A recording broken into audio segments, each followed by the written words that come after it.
welcome back to the Geek Show. So let's get straight back into section 2, where we'll be discussing the future of some of our most beloved and favourite fandoms, and maybe some you've not heard of before. Maybe you'll get into them, I don't know. It's an exciting future with them, I think. Yeah, I mean there's a lot coming up this year. Like, in terms of both just even Marvel and Star Wars on their own, there is a lot coming out.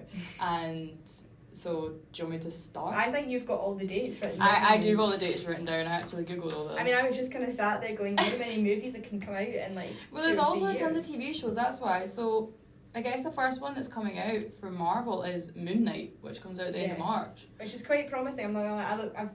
I think it's with Marvel trailers, I feel like you always look at them and go, nothing can go wrong with that movie. And so far, I don't think I've watched a Marvel movie where I've sat there and thought, what a waste of time. Like, yeah, exactly. But in Moon Knight, it's a whole new superhero that I think he's more of an anti-hero, to be honest, because I know he's got like split personalities and stuff. I think it's got like more of a darker story.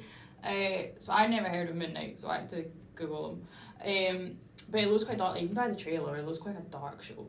yeah, So which is I'm interesting excited for because that. you think of Marvel and you tend to think of like a light, quippy. Especially with more Disney Marvel, like Sony Marvel can be darker.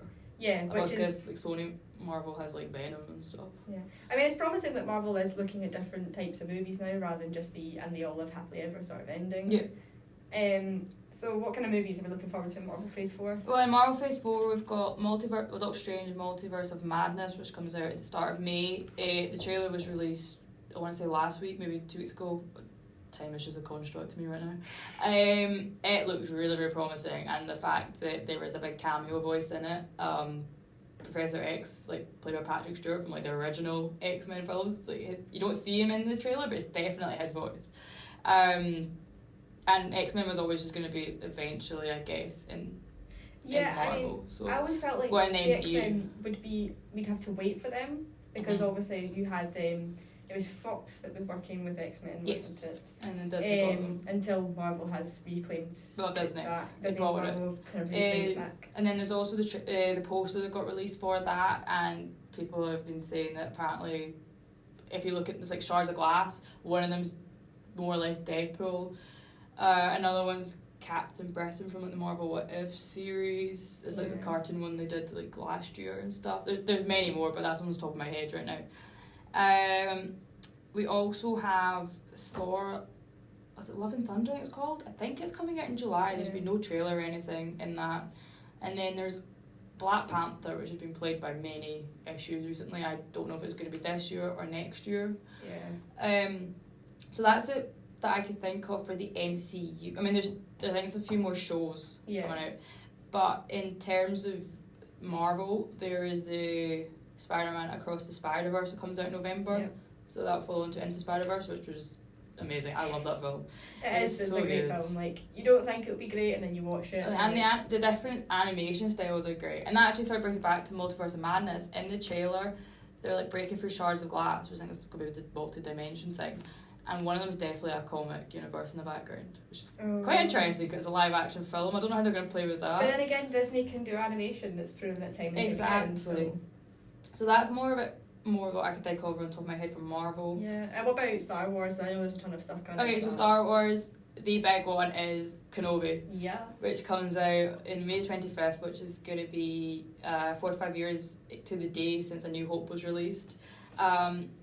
I'm so excited for Kenobi. Like, the fact we have Ewan McGregor back as Obi-Wan Kenobi is mad. We all knew that Ewan McGregor would come back as Obi-Wan Kenobi, and I had a feeling he was either going to come back with the Disney stuff, or he would just make his own fan film. Like, let's be honest, he would do that. Like, yeah, so he's confirmed in it. Hayden Christensen is confirmed in it. We don't know if he's either going to be... I think he's going to be Anakin in flashbacks. There's been rumours, but I think he might be playing Darth Vader as well. 'Cause it's been confirmed there's going to be a rematch between Obi-Wan and Darth Vader in that, because Obi-Wan's probably going to leave in Tatooine for a little bit. That's like the synopsis I've been released. I mean, that's nice to know that he just didn't stay in Tatooine for like 16 years. In 19 years. 19 years, sorry. It's one of the things I always think about a bit iffy about with the prequels, especially the ending, is that everyone seems to be jammed into their New Hope starting place. And you're kind of sitting there going, so Obi-Wan just sat around in a desert for 19 years. For 19 years. Yes, That's the big one that's coming out. There's been a poster release, but there's not been a trailer yet. There's been a thing that was released last year, like the end of last year, and it was like a concept art type trailer type thing, but there's not been an official trailer yet. So. I mean, do we have anything on the... It's just because I've recently got into the Mandalorian. Do we have the dates for Ahsoka yet, or...? Ahsoka is not even started filming yet, so I'd say it's possibly going to be next year it's coming out. There's also an Andor show, which I keep forgetting, based on the character of Rogue One. I don't really know who asked for that. I mean, don't get me wrong, he's like a good character, but he's kind of just... I keep forgetting he's a character unless I rewatch Rogue One. You're like, oh yes, he was there. Yeah, like, the Rogue One crew just kind of all one in my mind. I don't know if that's this year or next year. And there's also Mandalorian season 3. I think is going to be this year. Yeah. And I don't know if we're getting a season 2. I don't know how I didn't get into Mandalorian when it was popular. Oh, I didn't either. I didn't watch it till last year. I think it's because I saw Baby Yoda and thought, oh, this is going to be such a gimmicky thing. No, he's not. Baby Yoda's so cute. I mean, I genuinely, after watching The Mandalorian, I kid you not, I went immediately onto eBay and started looking for a wee like Mandalorian plush toy. Not plush toy. Mandalorian plush toy would be quite cute. Oh, the Mandalorian himself. Yeah, plush toy. So that's kind of more I've got from Star Wars. I think in terms of Star Wars, they're moving away from the films because there's been nothing touched upon the sequel trilogy era at all. Well, I think all the new ones are either between the prequel and original trilogy or at the end of the original trilogy. I think Mandalorian starts 5 years after Return of the Jedi. They're not even touching the sequel trilogy. Yeah, which I'm happy to leave Star Wars movies where they are. I feel like the TV shows have allowed for like a lot more character development, which I think a lot of the films were lacking. So I think I mentioned it to you. Sorry, I keep coming back to the prequels just because I'm stuck in them right now. They're living in my head rent free. But like, if I was to ask you to describe a character from the prequels, for example, Padme, and you'd had to describe her without using her how she looks and what she does, what would you say is her personality? Because I cannot... that is true. If you're going on the films, because there's also the Clone Wars TV show, which I'm on season 3 of right now. Even though it's animated, it's brilliant. Yeah, I think that's the thing the TV show it actually gives a personality to like Padme, Anakin, and Obi-Wan always had a personality in the prequels. Yeah, I think that just makes him just be sassy. But it gives character development to the rest of them, and then it also introduces Ahsoka, who is amazing. And like, why was Ahsoka so not in the movies? Live action. I want to know. I know.